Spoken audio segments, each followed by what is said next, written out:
Breaking tonight as we speak, the first head-to-head court battle for the Trump White House is underway right now, and it is explosive. The president's lawyers swinging hard. They're getting lots of pushback from the San Francisco Ninth Circuit Court after the White House was extremely confident about how this was going to go earlier in the day. I'm Martha MacCallum, and this is quite a day 19 that we are witnessing. 3 judges right now deciding what happens next with the president's controversial January 27th order that temporarily banned people from 7 countries from entering the United States. Now, last week, a Washington state judge put that order on hold, and it was effective across the country. It was a dramatic move, and it allowed thousands of travelers from these countries to come back into this country. The visas were honored, and they were allowed back in. So now the White House wants to put the brakes on that process and reinstate the temporary ban. The final part of the court's arguments are still underway. Fascinating. Let's listen. Does not suggest that we look behind a national security determination made by the president, where that determination, the 4 corners of that determination, are explicitly based on the congressional determination that the countries at issue are of concern and does not go beyond that. You were using Din and Mandel as your main authority for the unreviewability, and so now you're saying those are distinguishable. I'm a little confused whether you're relying on those cases or not. We are definitely relying on them for the limits that courts review these types of issues. I'm adding that when you have the document itself, and that is the best evidence of the intent of the president, it relies exclusively on the calls made by Congress and the administration in 2016 about the safety concerns presented by the specific countries at issue. That is the end of the inquiry and should be. In fact, the counsel for the other side cited this court's recent Cardenas decision, and there, in describing the state of the law, the court very clearly said that Congress could have enacted a blanket prohibition on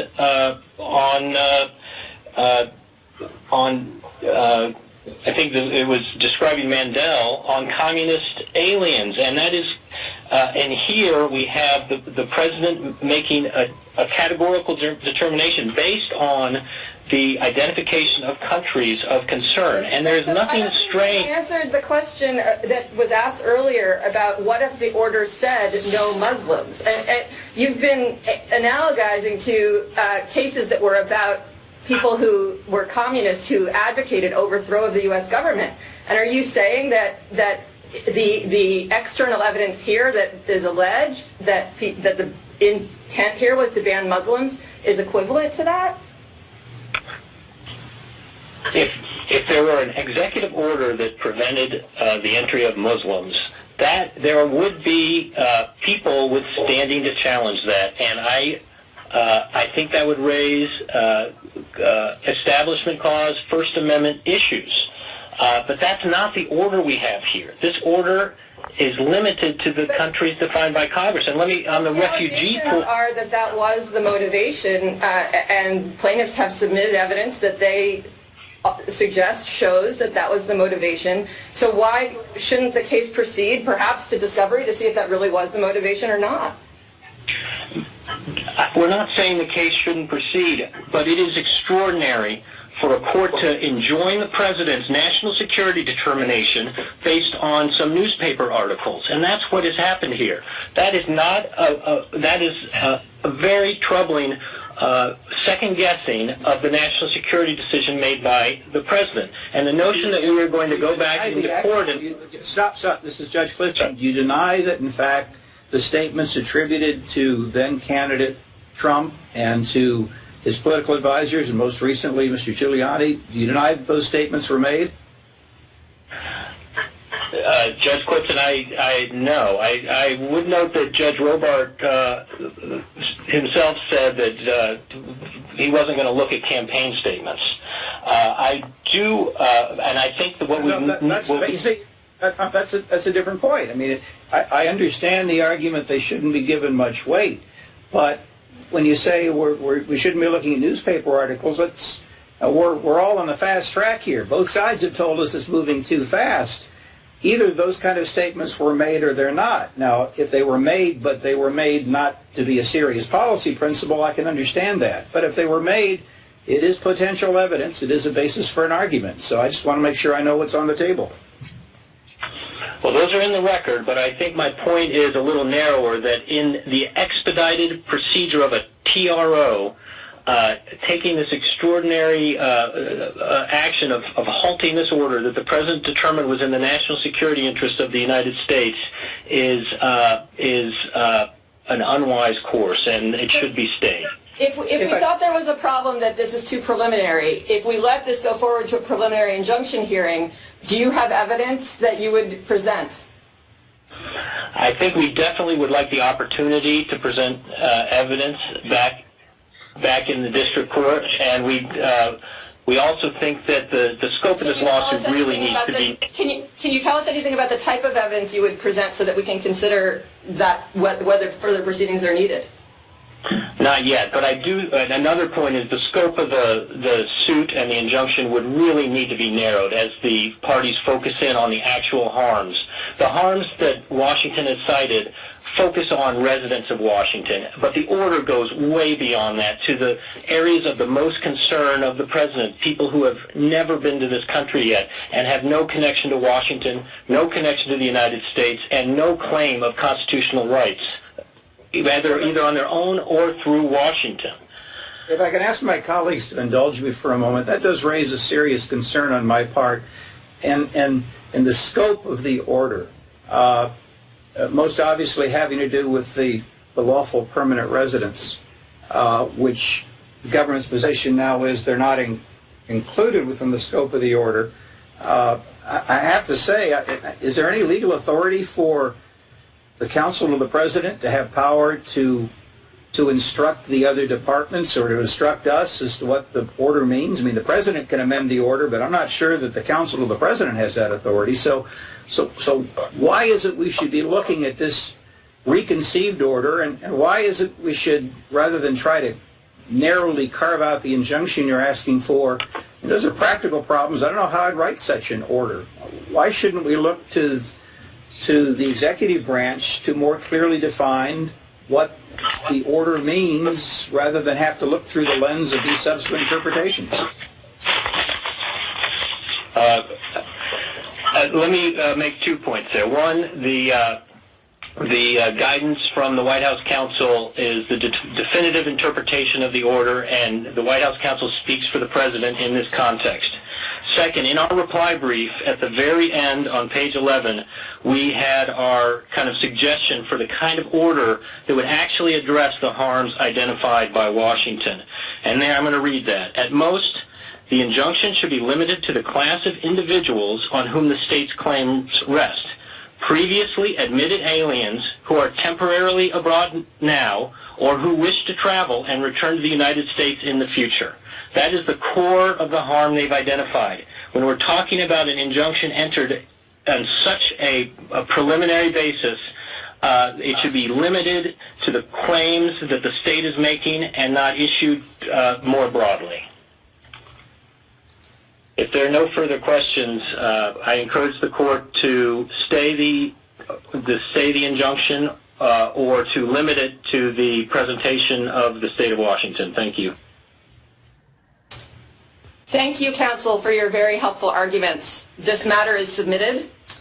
We appreciate the importance and the time-sensitive nature of this matter and will endeavor to issue our decision as soon as possible. Thank you again for appearing on such short notice. We are adjourned.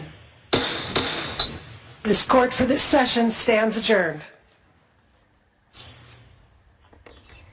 A lot there, and a lot to chew over. In moments, we'll be joined by Fox News senior judicial analyst, Judge Andrew Napolitano, who I can assure you has plenty of thoughts on what we have just heard. But first, we have two experienced attorneys who are listening to these arguments live. Throughout the course of this whole thing as they unfolded, they were furiously taking notes and getting their thoughts down. Michael Wilds is an immigration attorney, and Chris Gober is a U.S. government affairs and public policy lawyer. Gentlemen, welcome. Good to have you with us today. Chris Gober, let me start with you.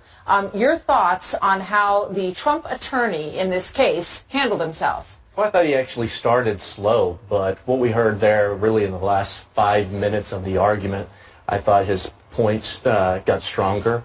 I mean, the fact that you've got the state of Washington who's suing on behalf of their citizens and also corporations is compared to the scope of the order that applies to Syrian refugees that may be trying to escape religious persecution that have no connection to Washington whatsoever.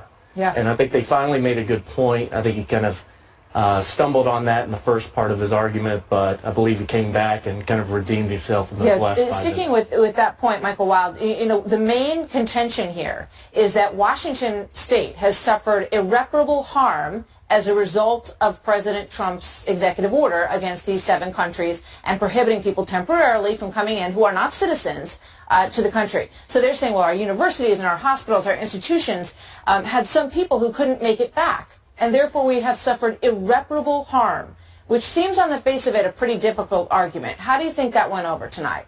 I thought they did a wonderful job under the circumstance. And, you know, if you follow the politics behind which president appointed which judge, what questions, what responses there were, the issue cuts down to it, Martha and Judge, on a measure of standing.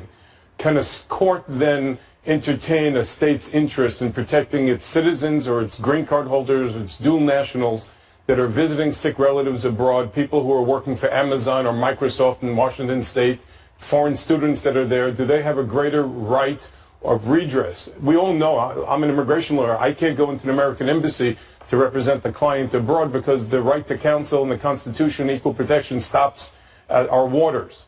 There's an argument if that's proper or not. Here the states are acting within the confines of America, and the president's admirable lawyers then argue that we are focused more on trying to create a vetting system to make sure that we are not going to be put in harm's way. They're citing cases, my father, who is an immigration professor, retired, and a senior partner of our practice, the Kleindienst, the Mandel cases. These are Marxist and communist. They're going back to Hallmark cases. Fundamentally, there were constitutional and there were statutory arguments made today. Yeah. And the question is, will they hold muster? And we're all curious about what happens with this. They both did a good job. Let's open this up and bring in Judge Napolitano and get your thoughts on this.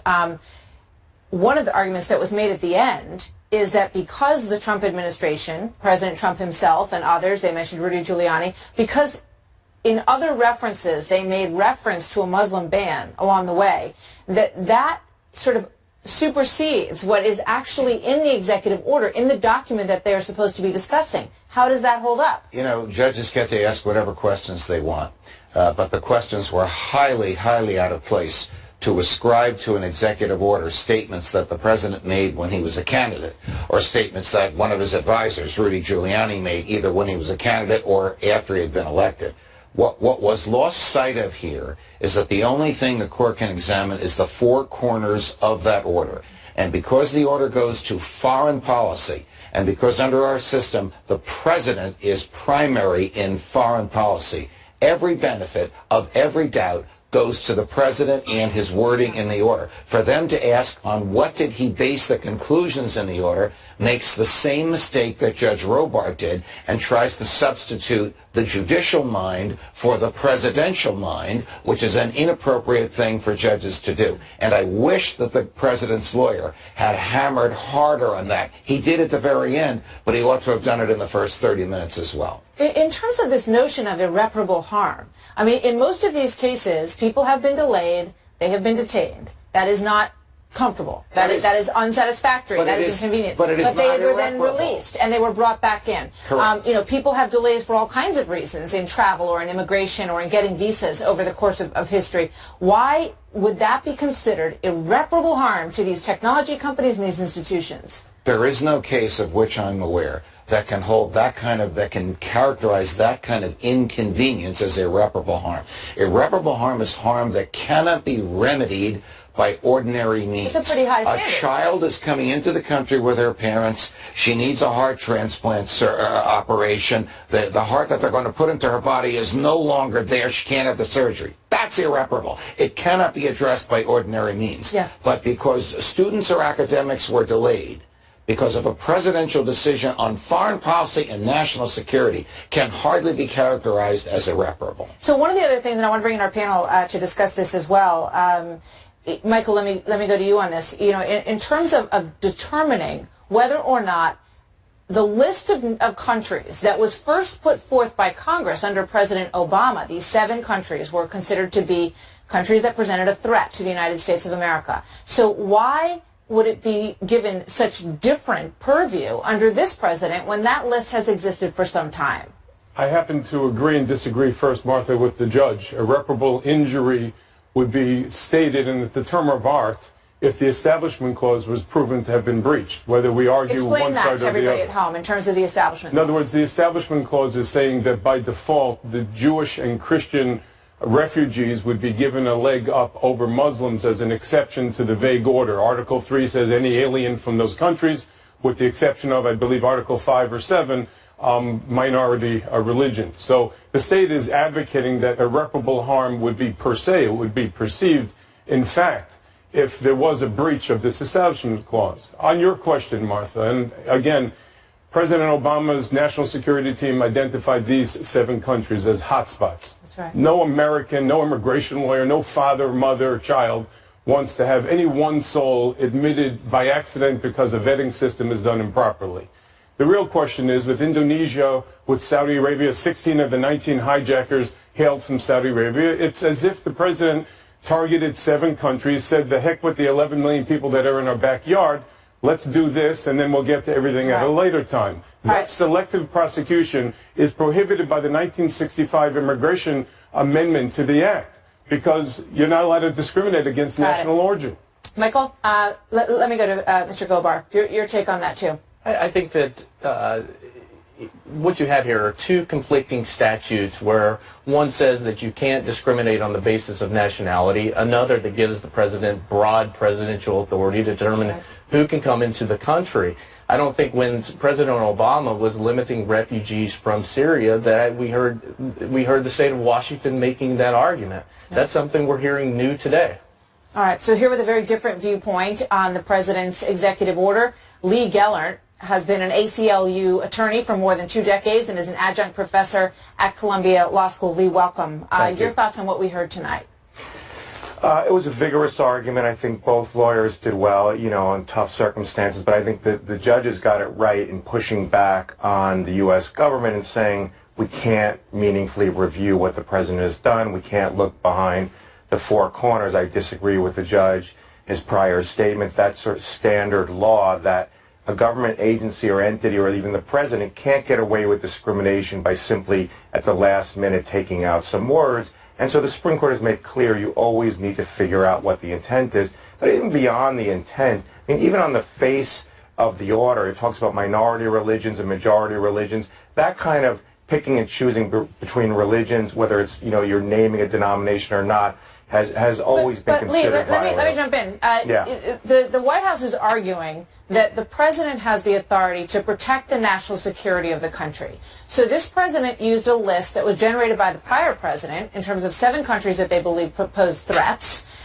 There's no mention of banning Muslims in the executive order that was put forth. I mean, you could, talk about a million different elements to something, but then you put together your document and you present it. You say, this is our order. So why would anything else be relevant other than the order that has been presented before the court to determine whether or not the president has authority to make that order? Well, I think for the very reason the Supreme Court has explained is that you don't want the government, doing something like that or taking out words at the final moment if you know the clear intent. And we think it's not just a couple of statements. It was repeated statements over and over. And even after he signed the order saying, well, the minority religious provision is to benefit Christians. But I think one of the points that was made today, which is important, is it takes time to make your case. And I think Washington will make its case and the ACLU will make its case about that this was ultimately discrimination. All that was at issue here is something fairly narrow.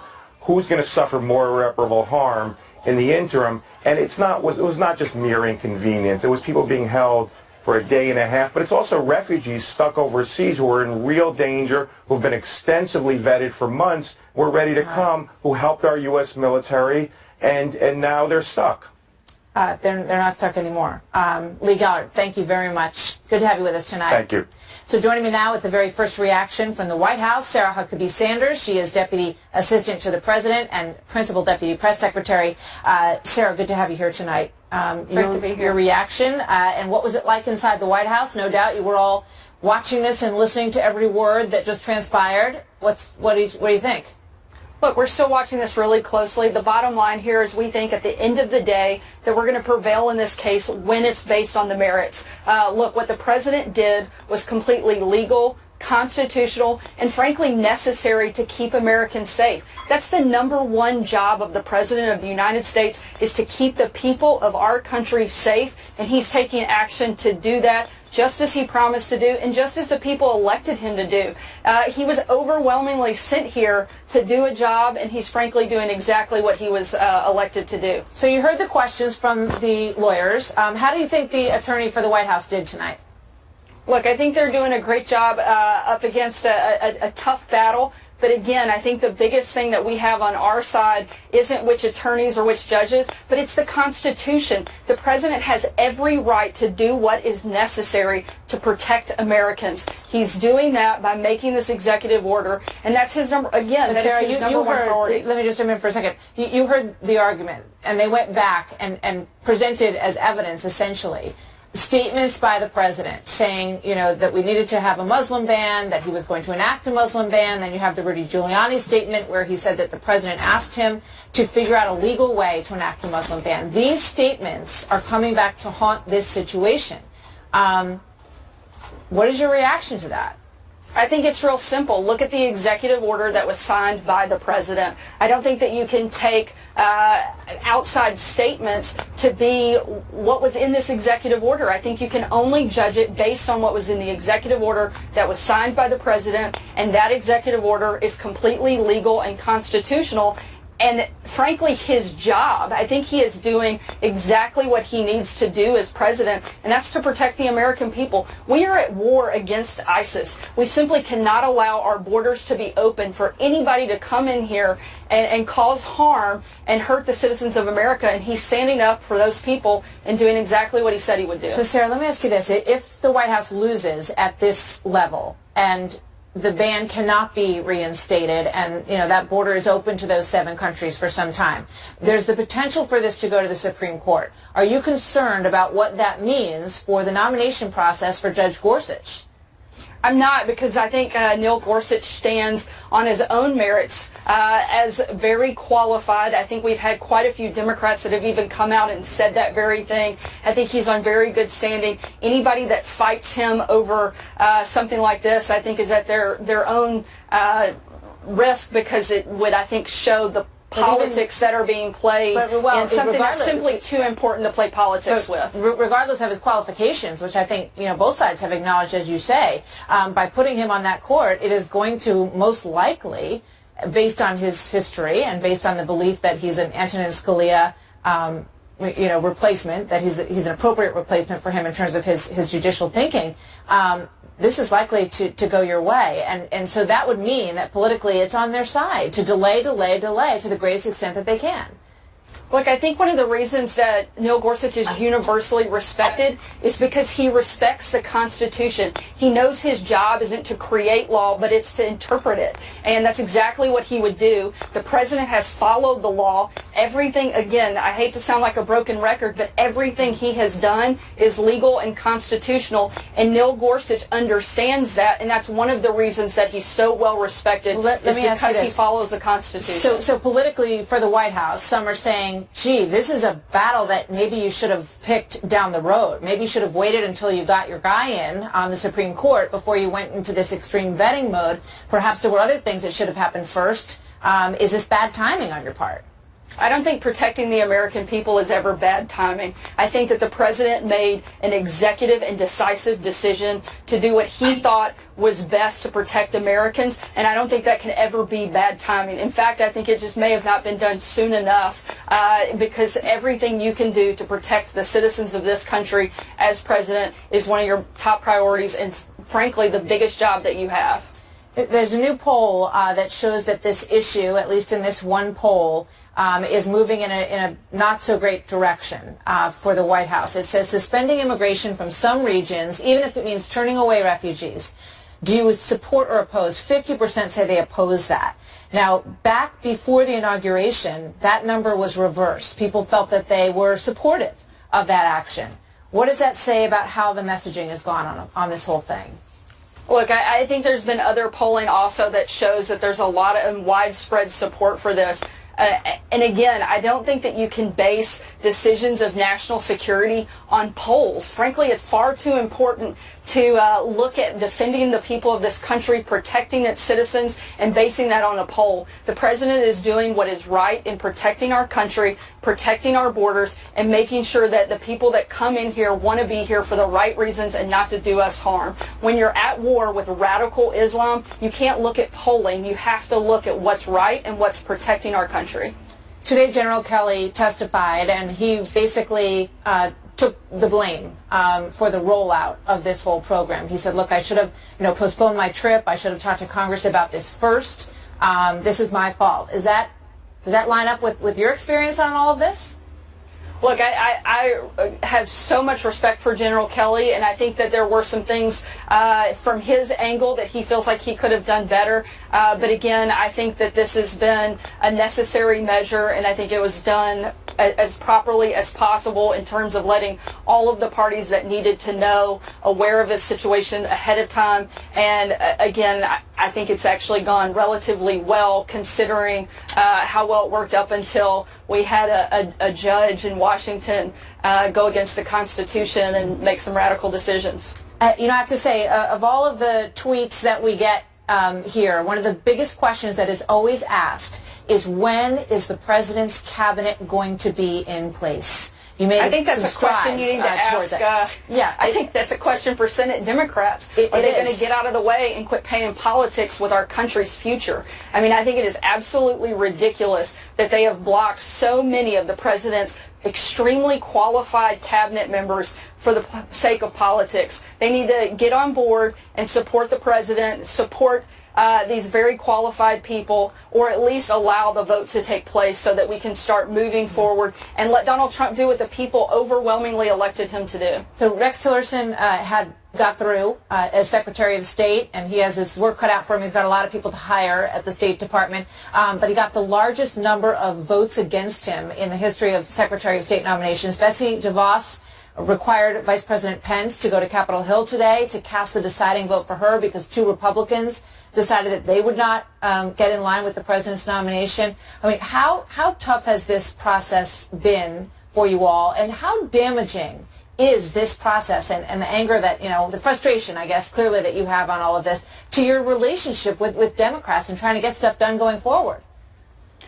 Look, again, I think that Democrats need to stop obstructing this process, but Betsy DeVos was confirmed. We're really excited about the type of reform and progress she's going to bring to the Department of Education. I think it was a big victory for kids all across America today and their parents. As a parent myself, I'm extremely excited to know that we've got somebody that actually really cares about education in that place that's going to bring a lot of reform. I think Secretary Tillerson is an incredible pick. He's been confirmed. We're excited about the things that he's going to be able to do, and we just hope that everybody else, hopefully we can move through this process over the next couple of weeks and really start to focus on a lot of the big reforms and the big changes that Donald Trump has been talking about, that the president is going to bring to Washington, and frankly what the American people are begging for. There's a reason he won. They believed in his message, they believed in him, and now they need to allow his team to take their spots in the cabinet so that we can start to focus on those policies and those reforms instead of the politics that the Democrats are playing. We've got to go, but quickly, any reaction from the president to what we all listened to happening out on the West Coast tonight? I haven't had a chance to talk with him directly, so I'll leave that to him to let us know over the coming hours and in the morning. All right. Sarah Huckabee Sanders, thank you so much for being here tonight. We appreciate it. Good to see you. Thank you, Martha. So there's another battle that we're tracking on the immigration front, not from the White House, but from the Senate. Senator Tom Cotton offering a new bill that prompted this headline from Politico. Cotton and Trump plot crackdown on legal immigration. The senator wants to cut in half the number of people who come in here legally. It also eliminates the outdated diversity visa lottery and puts what he calls a, quote, responsible limit on refugees. The bill slashes overall immigration by 41% in its first year, and the goal is 50%, which would be 500,000 people coming in per year in year 10. Here with me now, Senator Tom Cotton. Senator, Good to have you with us tonight. Thank you for being here. Good evening, Martha. So this is seen as draconian by some, is it? No, Martha. In fact, our proposal would still allow in 500,000 immigrants with new green cards every single year. That's in keeping with historic norms, and it's very generous if you look at other countries around the world. What I simply think we need to do is get a legal immigration system that works for American workers. Over the last several decades, we've seen wages stagnate for blue-collar workers. At the same time, we've had record high numbers of unskilled and low-skilled immigration. I think those two things are directly connected. With my legislation, we're going to focus on American workers first. All right. So you want to lower the number of people coming in order to improve the opportunities for citizens of the country in low to mid-wage jobs, right? That's right, Martha. Only about 1 in 15 immigrants coming in today is coming in because they have demonstrated skills or because they feel a demonstrated economic need. Most of the people that come into our country come in because they are a distant relative of a current citizen or recent immigrant. They come in under the outdated diversity lottery or as a refugee. Obviously, they don't have the kind of high skills our economy needs, otherwise they'd come in through a high skill program. That means that they directly compete with high school graduates or people who don't have a high school degree. Of course, that means that there's going to be fewer jobs for those American citizens and lower wages. All right. You know, we've become so divided in this country, left and right, on this issue, that everything that you're talking about, although some may say it makes practical sense, most likely conservatives would agree with you on this, Democrats and liberals would say that it's mean, essentially, that you are shutting people out, and that's just not who we are as a nation. I want to take you back to this State of the Union address by a former president in 1995 and get your thoughts. Watch. We are a nation of immigrants, but we are also a nation of laws. It is wrong and ultimately self-defeating for a nation of immigrants to permit the kind of abuse of our immigration laws we have seen in recent years, and we must do more to stop it.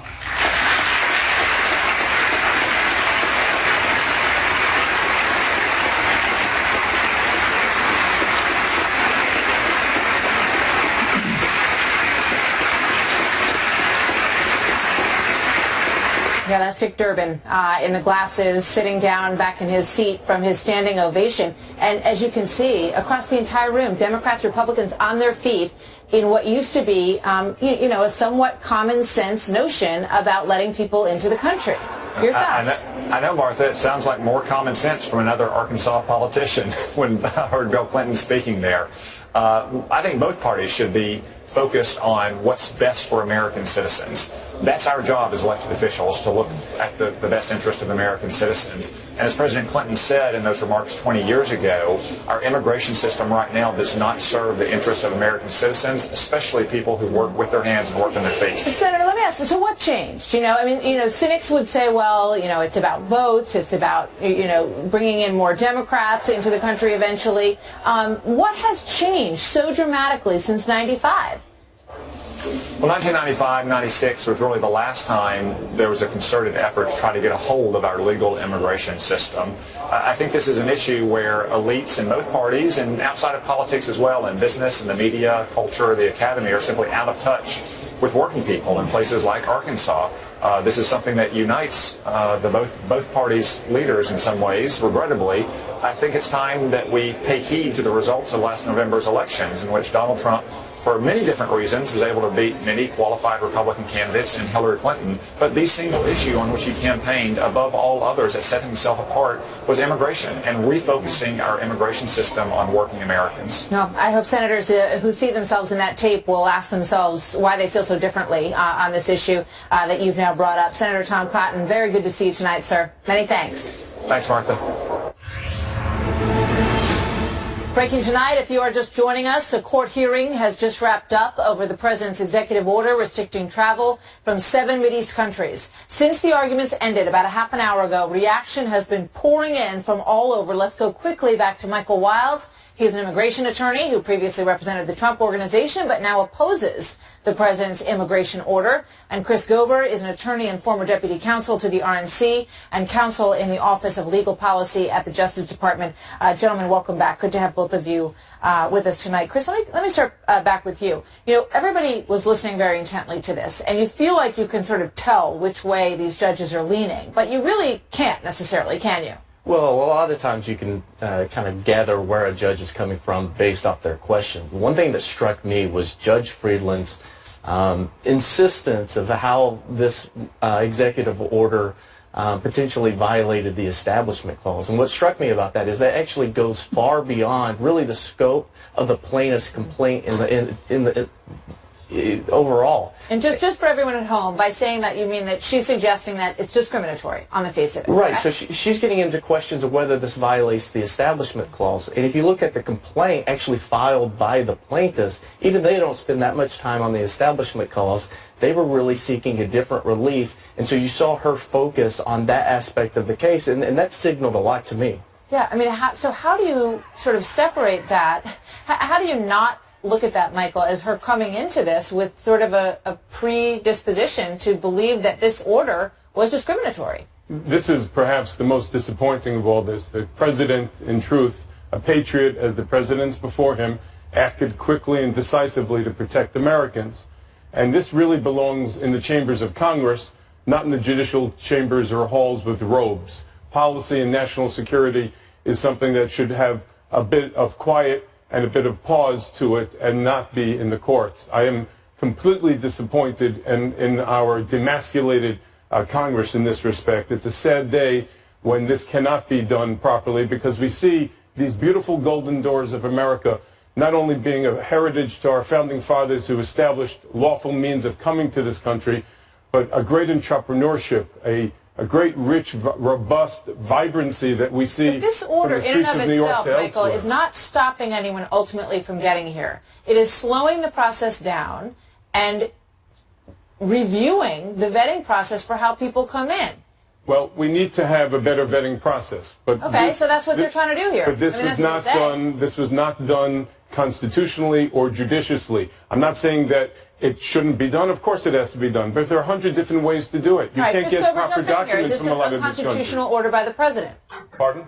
Chris Gober, is this an unconstitutional order by the president? Well, I think whether you agree or disagree with this order, the fact of the matter is, here in this litigation, the state of Washington has not proved that they have been harmed by the fact that a Syrian refugee cannot get over to the United States. So whether you disagree or agree with this order, the fact of the matter is, this is not the litigation or the case to determine whether it violates the Establishment Clause. And frankly, the Ninth Circuit should issue a ruling that is far more narrow than that. I don't believe, Martha, and I disagree, Chris, I don't believe the case is standing on the potential of a Syrian national, but the rights of those permanent residents and those visa holders that are working with ties Michael, to this America. order was placed out on a Friday, January 27th. By the weekend, by Sunday, green card holders and permanent residents were relieved. Okay, so that was a 48-hour problem that they admitted was a mistake in the way that it rolled out. That was fixed in 2 days. So how is that irreparable harm to anyone, any company, anyone? It's not just the rollout. It's not just the damage control or the interpretation. The document itself, Article 3 of this executive order, says anyone from. It has to be either recanted, retooled, or rescinded. But in other words, it doesn't talk about dual nationals and green card holders. It really doesn't reflect well of the golden doors of America. 48 hours. You're talking about the golden doors of America, but I'm talking about the facts of the matter in this executive order and who it actually affected. Gentlemen, thank you. It's a fascinating argument, and thank you for keeping a close eye on it with us tonight. So what does all this mean for President Trump's Supreme Court nominee, Neil Gorsuch? If this travel ban does go all the way to the Supreme Court, the court would most likely be split 4-4, with Judge Gorsuch being the potential tiebreaker. This gives Senate Democrats even more incentive to drag their feet on this nomination. Here now is former Arkansas Governor Mike Huckabee, the other Huckabee, joining us tonight. Governor, good to have you here tonight. Well, thank you, Martha. So what's the impact on Judge Gorsuch from all of this? let me first of all just say you've already had the smarter Huckabee on, so I'll do my best to try to keep up here. But look, I think the Supreme Court, if they get this case, and I think there's a good likelihood that they will, because the Ninth Circuit is just notoriously left-wing and biased, and I don't think they're going to give Donald Trump a fair shake. But let's assume it's going to go to the Supreme Court. I think the court has a real challenge ahead of it if it decides to block the president's authority to be the president. You know, the court really has no business getting into the policy issue. It's not about whether they like it. It's about whether the president has the legal authority. And throughout the Obama administration, they consistently made sure that the president had the authority to make such decisions. For them to suddenly say, oh, new president, new law, can't do that. There are a couple of congressmen, Ted Poe, Louis Gohmert, both Texans. They once were judges. They left the bench and they became legislators. I would say to these judges on the Ninth Circuit and to anyone on the Supreme Court, if you want to start legislating, take off your robe, step down from the bench, run for Congress, and then you can legislate. But you can't do that while you're wearing a black robe. And what the president did was not put a stop sign to immigrants. He put a speed bump. And he did that to protect the rest of us. And I think a lot of Americans are saying, thank God he did it. In terms of the politics for Judge Gorsuch, I mean, you know, clearly this puts up a roadblock. I mean, the Democrats are not going to want anything that hurries them along to this process at this point, knowing that may lead to the Supreme Court, this decision. I think what it does, it gives the Republicans even more of an incentive and a justification for bringing Gorsuch on the court with a simple majority vote. In other words, invoke the nuclear option on the Supreme Court nominee. Harry Reid's virtually paved that highway with gold in advance. And just to say, we can't have an obstructionist government. We have to have a full court. And so we're going to do it. And I think a lot of people are going to recognize that the attempt to block the president from being the president that he was elected to be by an overwhelming majority of electoral votes, which is how we select a president, I think he's going to be able to justify that, and I think the Senate can justify it. Let me ask you this. We're 19 days in, and what we have witnessed in a bigger way today is that the Trump administration has already had its first run-in with the federal court system after only 19 days of being in office. Do you think they are going about this the right way, or are these clashes that they're welcoming? That, you know, bring it on.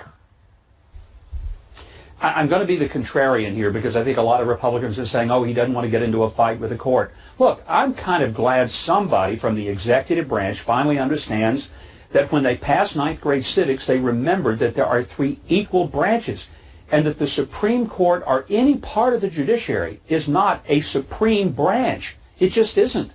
It's an equal branch, and it doesn't have the right to completely overturn both the legislative, which passed these laws all the way back to the 50s, and the executive, which is duly elected by the people. You have one judge in Washington state. Now think about the fact that he was appointed by a president, but for a district. He makes a national decision that affects the entire country and goes against the entire Congress and the entire executive branch. Does anybody think that makes sense? I mean, based on the most rudimentary understanding of what the balance of power is and checks and balances and equal branches should mean. No, not in the world, unless you just want to say, let's play politics with the court. And frankly, we've been doing that since the 40s. I'm thrilled that we have a president that is recognizing that he does have some power. So bring it on, is the answer to the question. Governor Mike Huckabee, thank you so much. Always good to have you here, sir. Thanks, Margaret. So coming up next, could the already contentious relationship between President Trump and the media be reaching a new low? Charles Hurt, Mercedes Schlapp, and Matt Bennett here to weigh in on how the president is reacting to one particularly nasty, nasty charge when we come back. It's gotten to a point where it's not even being reported. And in many cases, the very, very dishonest press doesn't want to report it.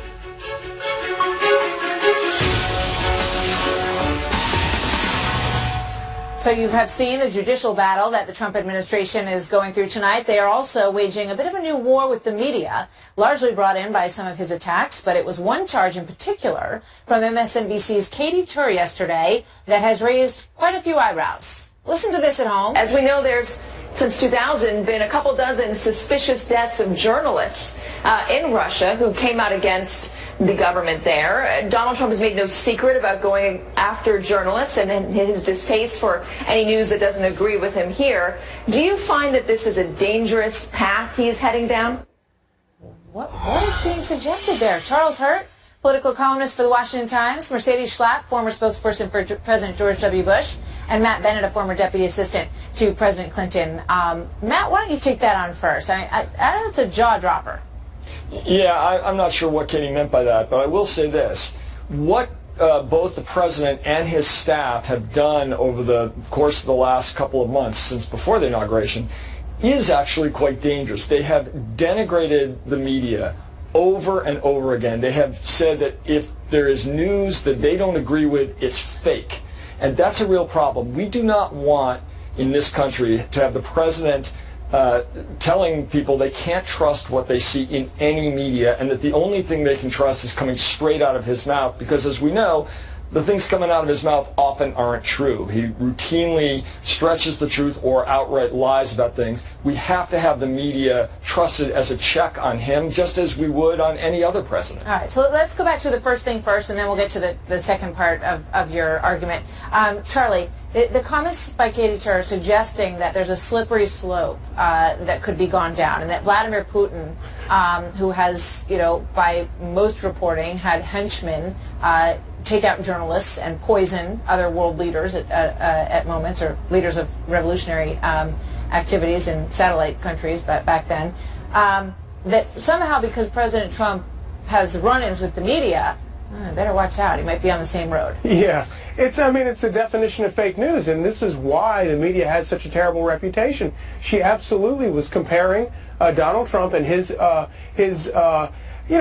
rough but often entertaining treatment of the press, comparing that to poisoning journalists. It's absolutely insane, and that's why most people don't have any faith in the media. It's not Donald Trump's responsibility to kind of prop up the media and try to rescue their reputation, which is rightly in tatters. It's the media's responsibility to do that, and the perfect example is watching what Katy Tur said right there. Mercedes, obviously there's a lot of sort of wounded egos around, and on both sides, the press feeling that, they're not getting a fair shake, that the president's pushing back on them too hard. He feels that he's not fairly covered, and, I think you can also justify the claim that, that anything that is even slightly questioning how the administration is doing this or that is perceived as, as sort of a threat. Right. It works on both sides. Right. I think, first of all, Matt, I'm happy to send you the list of fake news items that have come out from so many of the mainstream media news outlets. I think what you're looking at here is the fact that the media itself has not yet recovered from this election win from Donald Trump. They really don't know how to handle this new political order, and so they've spent their time continuing to make this comparison, for example, to Donald Trump and Putin or Donald Trump and Hitler, and it's just an unfair comparison. I think that the media should be there instead of trying to be telling people what they should think or what they should believe, just basically be able to be that check and balances on the government and on Donald Trump. But I think what we have found with the media is that they have gone too far. And for Katy Tur to go that far in terms, it's just out of bounds. Do you think there should be an apology? You can't even I'm make just thinking, that what it would be like comparison. if someone had suggested that President Obama, might eventually, want to take out a reporter, in a serious question to a member of Congress, Matt. Can you imagine what the ramifications of that would have been like? Look, I'm not defending what Katie said. I think it probably did go a little too far. But I will say, to Mercedes' point, that just isn't right. The president himself was defending Putin, as he has on multiple occasions, for reasons no one can quite explain. But I can tell you. I can explain it to you. Wait, I let you talk. He said he compared Putin to the United States, and when it was pointed out by somebody on this network that Putin has murdered journalists, I don't think you can have the President of the United States calling a foreign leader or demonizing a foreign leader, calling him a killer. It would not be an appropriate step for a President of the United States to do that. So I think that what President Trump is trying to accomplish there is the fact that he wants a better outcome, a better relationship with Putin. This is not the first time that a president has wanted a better relationship with Russia. Obviously, we've seen that poisoned well under President Obama, where he called Putin a schoolyard bully. That doesn't work if you're trying to build relations with a foreign country. This president has attacked plenty of people as killers. He's talked about the leaders of Iran. Rightly, there are plenty of killers who run countries, including Vladimir Putin. And when Obama was trying to reach out to Putin early in the administration, he was attacked by the right for that. So what comes around goes around. My point, though, is that he was saying that Putin is equivalent to the United States in the fact that he kills journalists, and that is outrageous. All right, we got to leave it there. Thank you very much to all three of you. Good to have you here tonight, Matt, Mercedes, and Charlie. We'll see you soon. Take a quick break. We'll be right back with more.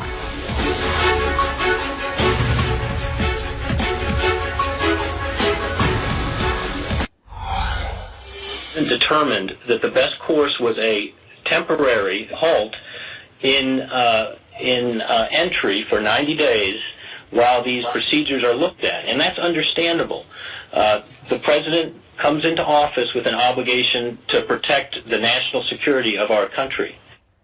So that was just one of the contentious exchanges from earlier tonight between Judge Michelle Friedland of the Ninth Circuit Court and the government, represented today by August Flencha.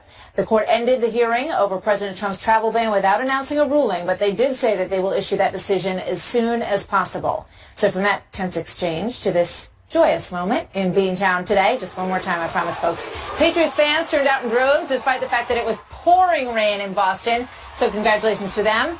So for the quote of the day, what else could we do tonight but Bill Belichick? Quote, mental toughness is doing the right thing for the team when it is not the right thing for you. On that, have a good night, everybody. We'll see you back here tomorrow.